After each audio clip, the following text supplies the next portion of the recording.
پاکستان میں بھی ہے لیکن جنوبی اضلاع میں یہ سود کی لعنت سب سے زیادہ ہے۔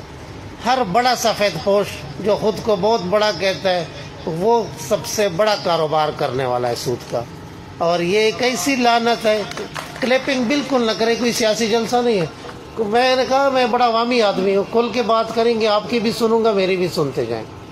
لسٹیں میں بنوا رہا ہوں۔ سود یہ نہیں ہے کہ جی نقد پیسے دے دیے اور آپ ان سے کہو کہ اتنے دن بعد اتنے دے دیں۔ سود موٹر سائیکل کے کاروبار میں بھی ہے، اینٹیں بیچنے کے کاروبار میں بھی ہے، جنس بیچنے میں بھی ہے۔ یہ کیش اینڈ کائنڈ ویرائٹیز ہے۔ میرے پاس سارے فتاوی بھی موجود ہے علماء کرام کے، وہ میں سرکولیٹ کر رہا ہوں۔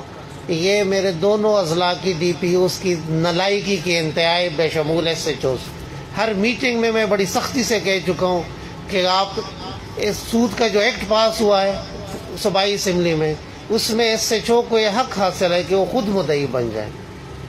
ہونا تو یہی چاہیے نا کہ جو سود کے لعنت میں ہے تو اتنی کہ اللہ تعالیٰ کا حکم ہے کہ جو سود کا کاروبار کرتا ہے بے شک وہ میرے اور میرے رسول کے ساتھ لڑائی کے لیے تیار ہو جائیں۔ یہ اتنی بڑی لعنت ہے، کوئی مسلمان سوچ بھی سکتا ہے کہ اللہ اور اس کے رسول کے ساتھ وہ ہم لڑائی کا کبھی سوچ بھی سکتے ہیں؟